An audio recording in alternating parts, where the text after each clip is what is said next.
বিধানসভা নির্বাচনের প্রাক্কালে জমে উঠেছে রাজনৈতিক ময়দান। একদিকে তৃণমূলের হয়ে লড়ছে সুজিত বসু, বিজেপির হয়ে লড়ছে শারদ মুখার্জি এবং সিপিএম এর হয়ে লড়ছেন সৌম্যজিৎ রাহা।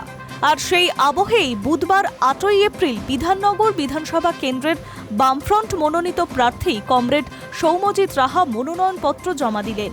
করুণাময়ী থেকে প্রশাসনিক ভবন পর্যন্ত তার র্যালি চলেছে। দুপুর 1টা নাগাদ সেই র্যালি চালু হয়। লাল পতাকা, ব্যানার, স্লোগানে মুখরিত হয় গোটা এলাকা।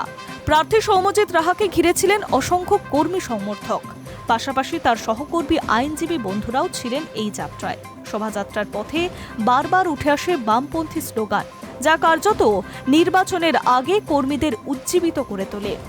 এই কর্মসূচিতে উপস্থিত ছিলেন বামফ্রন্টের একাধিক নেতৃত্বরা।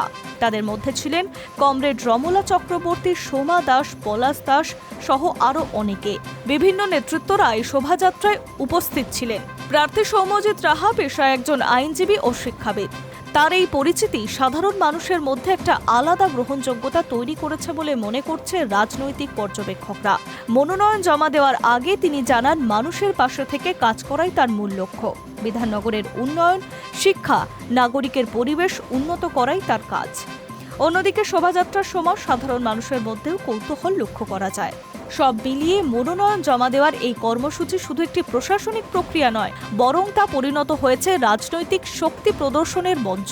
লাল পতাকায় মোড়া এই র্যালি স্পষ্ট বার্তা দিচ্ছে, নির্বাচনের ময়দানে বামফ্রন্টও লড়াইয়ে পিছিয়ে নেই। এখন দেখার কে জিতবে। Hi news network.